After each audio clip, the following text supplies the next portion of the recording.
मैं रामचरण बोरा जयपुर शहर से पूर्व सांसद।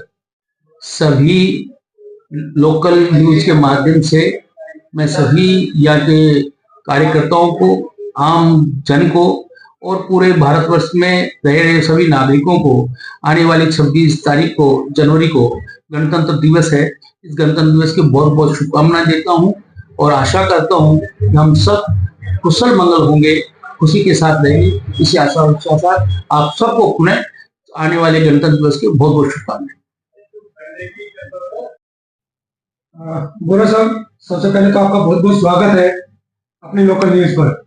धन्यवाद सर, 2025 का चुनाव चल रहा है और आपका प्रवास है द्वारका विधानसभा में। इस चुनाव को किस तरीके से देख रहे हैं सर? छठी बार जो है बीजेपी ने प्रद्युम्न राजपूत पर भरोसा करके टिकट दिया है। माननीय प्रधानमंत्री नरेंद्र मोदी जी के नेतृत्व में जिस प्रकार से विगत 10 वर्षों में देश का विकास हो रहा है, अंतर्राष्ट्रीय स्तर पर देश की ख्याति मिल रही है और जिस प्रकार से अभी हरियाणा में डबल इंजन की तीसरी बार सरकार बनी है, महाराष्ट्र में 2/3 मेजोरिटी से सरकार बनी है, राजस्थान में सरकार डबल इंजन की बनी हुई है, छत्तीसगढ़ में डबल इंजन की सरकार बनी हुई है, मध्य प्रदेश में बनी हुई है, गुजरात में बनी हुई है। अनेकों अनेक राज्यों में जहाँ डबल इंजन की सरकारें हैं, वहां पर दिल्ली के जो कार्यकर्ता वो देख रहे हैं कि वहां पर जिस प्रकार का विकास हो रहा है, क्यों नहीं हम भी दिल्ली में जो ये आपदा की सरकार है उसको बदलकर ट्रिपल इंजन की सरकार लाने का काम करें। नरेंद्र मोदी के नेतृत्व में जो मोदी की गारंटी का कार्ड जो हमारे कार्यकर्ताओं को दे रहे हैं, जिस प्रकार की योजनाएं माननीय प्रधानमंत्री जी ने घोषणा की मैनिफेस्टो में कि हर महिला को, गरीब महिला को 2,500 रुपये हर प्रतिमाह दिया जाएगा, 10 लाख का मुफ्त इलाज दिया जाएगा, टैक्सी और ई रिक्शा वालों को जो सुविधा मिलनी चाहिए वो सुविधाएं पूरी दी जाएगी, उनके बच्चों को छात्रवृत्ति दी जाएगी, अनेक अनेक प्रकार की योजना, और गैस के सिलेंडर 500 रुपए में दिया जाएगा, एलपीजी का होली और दिवाली पर एक गैस का सिलेंडर मुफ्त दिया जाएगा। इस प्रकार की जो योजनाएं, और भारतीय जनता पार्टी की ऐसी पार्टी है जो कहती है वो करके दिखाती है और मैं समझता हूँ कि माननीय मोदी जी के नेतृत्व में जिस प्रकार से आज आम आदमी के, आम लोगों में, जनता में इस बात का विश्वास हुआ है कि यहाँ दिल्ली में हम भारतीय जनता पार्टी की सरकार लाएंगे, डबल इंजन की सरकार बनेगी, देश का विकास के साथ हमारे दिल्ली का भी विकास होगा। और आज मैं 2 तारीख से यहाँ पर प्रवास पर हूँ। आम कार्यकर्ता के मुंह से मुझे सुनने को मिल रहा है कि इस बार तो दिल्ली में बीजेपी की सरकार बन रही है, और ये केवल दिल्ली में ही नहीं, आसपास के एरिया में भी ये ऐसा, राज्यों में भी ऐसा एक फीडबैक आ रहा है कि इस बार दिल्ली में, आप वो दिल्ली हो, वहां दिल्ली में प्रचार में है, नहीं आपको बधाई, आपकी दिल्ली में सरकार आ रही है, डबल इंजन की सरकार बनेगी। वहां के जनजीवन को, वहां के कार्यकर्ताओं को, वहां की डेवलपमेंट को एक नया आयाम मिलेगा। और जिस प्रकार से आज मैं यह देख रहा हूं कि 10 साल में जो केजरीवाल सरकार के जो भ्रष्टाचार, चाहे वो शराब घोटाले का काम हो, चाहे आवास घोटाले का काम हो या अन्य प्रकार के घोटालों का काम हो, एक शीश महल बनाकर अपने आप को सुरक्षित रखने का काम केजरीवाल ने किया है। बाकी यहाँ पर जमीनी स्तर पर चाहे रोड में देखें तो रोड में खड्डे पड़े हुए हैं, सीवरेज लाइन के पानी रोड पे बह रहा है, कई बार तो हमारे पैरों को पजामे पैंट के ऊपर उठा के और वहां से रोड से गुजरना पड़ता है। सीवरेज लाइन का कोई आता पता नहीं है, रोड का कोई आता पता नहीं है, पोल खड़ा है पर वहां पर बल्ब नहीं है, ट्यूबलाइट नहीं है, तो अंधेरे में आने जाने का काम हो रहा है। और जिस प्रकार से गंदगी का एक माहौल बना हुआ है, गंदगी आम जगह जगह पर, नाले जहाँ पर स्वच्छ नाले बहते थे वहां गंदे नाले बह रहे हैं, बदबू मार रहे हैं। तो जनता इससे बदलाव चाहती है और मैं समझता हूं कि आने वाली 5 तारीख को जिस प्रकार से हर कार्यकर्ता का भाव, आम जनता का भाव ये हो रहा है कि हम भारतीय जनता पार्टी को वोट देकर यहाँ पर डबल इंजन की सरकार बनाएंगे। द्वारका में मैं समझता हूं कि पहली बार जो कार्यकर्ता में जोश खरोश जो नजर आ रहा है, प्रद्युम्न एक सिंपल वातावरण के, सिंपल साधन के लोग हैं, आज व्यक्ति हैं, उनका साधारण जीवन है, बड़े नम्र स्वभाव के हैं और 2 बार पहले विधायक रह चुके हैं। उनके कार्यकाल में जो उन्होंने काम किया, 100 करोड़ की सीवरेज लाइन डालने का काम किया, वो भी जनता के सामने है और उनको मौका मिलेगा तो मैं समझता हूँ कि द्वारका को एक द्वारिका जो नाम दिया हुआ है कृष्ण भगवान की स्थली जो कहा जा सकता है द्वारिका को, ऐसी स्थली बनाने का काम भाई प्रद्युम्न करेंगे। और हम आम लोगों को, वोटर्स को भी कहते हैं कि आप मोदी जी के नाम को वोट दीजिए, कमल के नाम को वोट दीजिए। कैंडिडेट है हमारा, कैंडिडेट जीतने के बाद में जिस प्रकार का आपका विश्वास जीतकर, आपका आशीर्वाद लेकर और आपका काम भी करेगा, आपके सहयोग के लिए हमेशा तत्पर भी रहेगा। और मैं समझता हूँ और कार्यकर्ताओं को आग्रह भी करूंगा कि हम सब एकजुट होकर आने वाली 5 तारीख को सवेरे 7 बजे जब वोटिंग चालू हो, हमारा बीजेपी के कमल के वोट पर निशान बटन दबाकर और प्रधानमंत्री नरेंद्र मोदी जी के भी हाथ मजबूत करिए। प्रधानमंत्री के कमल के एक वोट देने से आपका देश के विकास में भी भागीदारी होगी और दिल्ली के विकास में भी भागीदारी होगी। मैं यही सभी कार्यकर्ताओं से, सभी जनता से आग्रह करूंगा। गौरव साहब, बड़े आराम से आपने सारी चीजें बता दी, केंद्र से लेकर और अपने विधानसभा की स्तर की बात। मैं ये जानना चाहता हूँ कि आप 2 बार पूर्व सांसद रह चुके हैं, और जब बात आती है दिल्ली की तो ये तो मंथन करते होंगे क्योंकि वनवास कट चुका। 12 साल तो जो है, 14 साल के बाद तो राम जी का भी वनवास कट गया था, लेकिन बीजेपी का तो वनवास कटा नहीं है। आपने मंथन तो किया कि आखिर दिल्ली क्यों हार जाती है नजदीक आते आते दिल्ली बीजेपी? देखिए, जहाँ हमारी जो छोटी छोटी जातियां की जो समाज के लोग हैं, उनको केजरीवाल ने केवल भ्रम में डालने का काम किया। अभी पंजाब में 1000 सर भ्रम बता दीजिए कैसा भ्रम डालेगा, ये काम किया कि घोषणाएं, थोथी घोषणाएं करता है। अभी पंजाब में घोषणा की कि 1000 रुपया प्रति माह देंगे, 1 रुपया भी आज तक वहां पर नहीं दिया गया। जिस प्रकार के जो घोटाले जो हो रहे हैं, उन घोटालों को अब जनता समझ चुकी है। 10 साल बहुत होता है समझने के लिए। अब आम आदमी त्रस्त है, और वो त्रस्त होने के कारण आज आप पार्टी के कार्यकर्ता बीजेपी ज्वाइन करें, इसीलिए करें कि भारतीय जनता पार्टी सत्ता में आ रही है।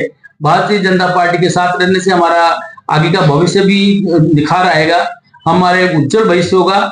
जो जनता के बीच में हम रहते हैं, उस जनता की और से अच्छी तरह सेवा कर सके। गौरव साहब, मेरे सवाल में जवाब दिया। आप क्या लगता है कि बीजेपी में 10 साल का वनवास काट लिया क्या? ये तो आप लगा लीजिए 10 साल 11 साल से आम आदमी पार्टी। अरे मेरी बात सुनिए भैया, जिस प्रकार से पूरे हिंदुस्तान में विगत 10 वर्षों में जो माननीय प्रधानमंत्री जी का जो काम है, जिस प्रकार की जो कार्यशैली है, जिस प्रकार की, चाहे वो महिलाओं को 33% आरक्षण देने की काम हो, जो 450 वर्षों से लंबित राम मंदिर का मुद्दा था उसको समापन किया, ट्रिपल तलाक की बात, वो ट्रिपल तलाक का काम, महिलाओं को आजादी देने का काम किया। हर दृष्टि से जो दुनिया भर के ऐसे कानून थे, उनको 1700 कानूनों को खत्म करने का काम किया तो नरेंद्र भाई मोदी की गवर्नमेंट ने किया है। धारा 370 खत्म करने का काम किया तो नरेंद्र मोदी सरकार ने किया है। तो आम आदमी के दृष्टि में जो सरकार काम करेगी, उस सरकार को वोट डालने का काम करेगी। और 10 साल इसके झांसे में आ गए, अब झांसे में आने वाली दिल्ली की जनता नहीं। सर, मैनिफेस्टो की बात करें, आप भी जो है बड़ी भारतीय जनता पार्टी के तमाम नेता, तमाम कार्यकर्ता रेवड़ी की बात करते थे। आज रेवड़ी को छोड़ दिया, मुद्दा छोड़ दिया, और आप मैनिफेस्टो में वही चीज लेकर आ रहे हैं जो आम आदमी पार्टी ने घोषणा की हुई है। लेकिन जनता ये जानना चाहती है आपकी घोषणा में और आम आदमी पार्टी की घोषणा में, बीजेपी के घोषणा में क्या अंतर दिख रहा है? देखिए, हम जो कहते हैं वो लोक कल्याणकारी नीतियों के आधार पर जनता की सेवा करने का काम करते हैं। आज जिस प्रकार से 500 रुपए में जो एक गरीब तबके का व्यक्ति है, उस गरीब तबके के व्यक्ति को, उसको गृहिणी को टाइम पर अगर गैस का सिलेंडर मिल जाता है, सस्ते पैसे भाव में सिलेंडर मिल जाता है, तो उसको देने का काम करेंगे। इसी प्रकार से अब जो पार्टी में 21 रुपए देने की जो बात करती थी, वो उस 21 रुपए में आज महंगाई में होता क्या है? तो भारतीय जनता पार्टी लोक कल्याणकारी नीति के आधार पर चलती है, जनता के दुख दर्द को समझती है, इसलिए 2500 रुपये हमने करने का काम किया है। और अनेक प्रकार की आज बच्चों को पढ़ाई लिखाई के लिए एक जो सामान्य मजदूर है, सामान्य जो श्रमिक है, वो अपनी कमाई का घर का खर्चा भी नहीं चला पाता, उनके बच्चों को छात्र देकर उनको पढ़ाने का काम करेंगे। बच्चों को पढ़ाने का, एक बालिका को शिक्षित करते तो पूरा परिवार शिक्षित होता है। तो इस प्रकार की योजनाएं माननीय प्रधानमंत्री नरेंद्र भाई मोदी ने लाकर और जनता को सौगात देने का काम किया। गौरव, मैं ये जानना चाहता हूँ कि आम आदमी पार्टी से निकलकर बीजेपी में एक मंत्री जी आते हैं, वो कहते हैं कि जब मैं समाज कल्याण में मंत्री था तो फादर महिला को हो रहा था, लेकिन जब बीजेपी में आते हैं तो कह रहे हैं 21 रुपए अगर देंगे तो जो है घाटे में चली जाएगी सरकार, अगर उस वापस आएगी आम आदमी पार्टी। लेकिन आप 2500 रुपए दे रहे, तो बीजेपी की सरकार में आने से क्या फायदा हो जाएगा? भाई आज यहाँ का जिस प्रकार की जो केजरीवाल घोषणा कर रहा है, वो इसके पास बजट कहाँ है? उसके पास पैसा ही नहीं है। ये भारत सरकार के पास प्रधानमंत्री जी अपने केंद्रीय बजट से लोगों को सहायता के लिए काम करेंगे, ये तो दिल्ली सरकार के पास पैसा कहाँ है? जब डबल इंजन की सरकार होगी तो इस प्रकार का काम होगा। क्या चाहते हैं सर, दिल्ली कैसे जीतेगी? कुछ मंथन तो क्यों कर लगा था? आज हमारा हर कार्यकर्ता, चाहे वो हमारा बूथ का अध्यक्ष हो, चाहे हमारा शक्ति केंद्र का प्रमुख हो, चाहे हमारे बूथ अध्यक्ष की टीम हो, चाहे हमारे त्रिदेव बूथ का पालक हो, ये सब लोग मिलकर भारतीय जनता पार्टी के पक्ष में जनता के बीच में जाकर, डोर टू डोर जाकर, और मोदी की गारंटी का कार्ड भी देंगे, ताकि उनको विश्वास हो कि भारतीय जनता पार्टी के कार्यकर्ता मेरे को कुछ कहने आए हैं, वे कर दिखाएंगे। आज हर व्यक्ति ये चाहता है कि मुझे कोई मेरा पड़ोसी गारंटी देने वाला हो। आज मैं समझता हूं कि आज मैं जयपुर से यहाँ उठकर आया हूं, तो पार्टी की रीति नीति का आधार पर कार्यकर्ताओं को, वोटर्स को समझाने का भी काम करते हैं कि वो अब किसी के बहकावे में नहीं आए, भारतीय जनता पार्टी के पक्ष में वोट दें। भारतीय जनता पार्टी के पक्ष में वोट करेंगे तो आज राजस्थान में जिस प्रकार का 35 लाख करोड़ का अभी एमओयू हुआ, उससे जनता को, युवाओं को जो भागीदारी मिलेगी, वहां पर डेवलपमेंट होगा, वहां पर इंडस्ट्री आएगी, विकास होगा। आप हर व्यक्ति को एक इंडस्ट्री लगती है तो सैकड़ों व्यक्तियों को, हजारों लाखों व्यक्तियों को उससे रोजगार मिलता है और एक अच्छा काम होता है, विकास होता है। तो यहाँ भी दिल्ली में भी अगर भारतीय जनता पार्टी की सरकार बनती है, भारतीय जनता पार्टी का मुख्यमंत्री बनता है, जो जनता के हितों के बारे में सोचेगा, जनता के हितों के बारे में बात करेगा, विकास की बात करेगा। और भारतीय जनता पार्टी एक ऐसी पार्टी है जो गरीब को गणेश मानकर काम करती है, और हम सब मिलकर यहाँ की दिल्ली की जिसकी दिल्ली की दुर्दशा हो रही है, चाहे वो गंदे नाले हो, चाहे सीवरेज लाइन हो, चाहे रोड हो, चाहे पानी हो, चाहे बिजली हो, चाहे और अन्य प्रकार की योजनाएं हो, उस योजनाओं को धरातल पर लाने का काम करें। ये देखना चाह रहा कि द्वारका विधानसभा में कांग्रेस का नाम नहीं आ रहा, उसका क्या जनाधार नहीं लगता क्या? कांग्रेस का भारतीय जनता पार्टी के कार्यकर्ता से लेकर भारतीय तक और तमाम नेता जो है कांग्रेस को भूल गए, क्या लगता है? भारतीय जनता पार्टी का कार्यकर्ता मछली की आंख देखता है, पेड़ के पत्ते नहीं गिनता है। हम हमारे वोटर को कैसे साधें, हमारे वोटर को किस तरह से हमारी केंद्रीय योजनाएं चल रही है, उन योजनाओं के बारे में बताएं। क्या योजनाएं हम धरातल पर, माननीय प्रधानमंत्री जो मैनिफेस्टो जारी किया है, उस मैनिफेस्टो को कैसे नीचे तक लाने का काम करेंगे। ये कार्यकर्ता को, एक आम वोटर को विश्वास दिलाकर भारतीय जनता पार्टी के पक्ष में वोट करने का काम करें। सर मुझे उससे एक लास्ट ये जानना है कि आप जो है यहाँ पे प्रवास कर रहे हैं द्वारका विधानसभा में, प्रद्युमन राजपूत के प्रचार के लिए आप आए हैं, रिपोर्ट क्या आ रही है आपके पास? तमाम कार्यकर्ता क्या दे रहे हैं, शाम को रिपोर्ट क्या देते हैं, कितने वोटों से जीत के आ रहे हैं? देखिए, तीनों बार, जब से 2014 हो, 2019 हो, 2024 हो, हमने सातों की सातों लोकसभा की सीटें भारतीय जनता पार्टी के पक्ष में वोट हुआ है।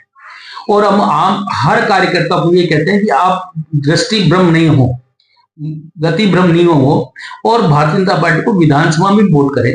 और अभी जब ये जो मंगलापुरी जहां मैं बैठा हूं, इस वार्ड में कभी नहीं जीते, और अभी लोकसभा में हमने 2300 से ज्यादा मतों से जीत हासिल करी है। कुछ लोग, आप पार्टी के लोग इसमें 200-250 लोग कार्यकर्ता इसमें शामिल हुए मंगलापुरी में। तो मैं समझता हूं कि मंगलापुरी का जिस प्रकार से अभी तक कोई जीत नहीं हुई थी, सागरपुर हम जीते, हम डाबरी हम जीते, और इस बार तीनों वार्ड हम जीतेंगे, और लगभग 30-35 हजार वोटों से द्वारका विधानसभा हम विजय प्राप्त करेंगे। बोरे साहब, क्या लगता है कि कौन फैसला करेगा द्वारका विधानसभा का एरिया? आप बड़े आराम से बारीकी से जाने इस विधानसभा को, रहने वाले राजस्थान से, लेकिन द्वारका विधानसभा में लगता है कि 5-6 साल में बहुत बारीकी से जान गए हैं।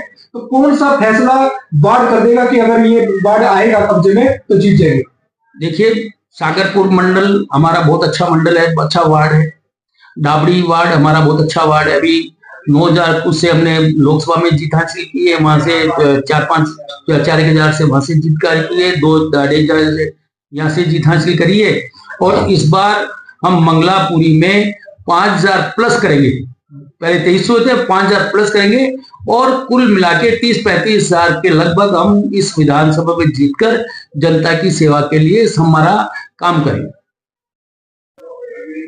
मैं रामचरण बोरा, जयपुर शहर से पूर्व सांसद, सभी लोकल न्यूज के माध्यम से मैं सभी यहाँ के कार्यकर्ताओं को, आम जन को और पूरे भारतवर्ष में रह रहे सभी नागरिकों को आने वाली 26 तारीख को, जनवरी को गणतंत्र दिवस है, इस गणतंत्र दिवस की बहुत बहुत शुभकामनाएं देता हूं और आशा करता हूं कि हम सब कुशल मंगल होंगे, खुशी के साथ रहेंगे। इसी आशा के साथ आप सबको पुनः आने वाले गणतंत्र दिवस की बहुत बहुत शुभकामनाएं।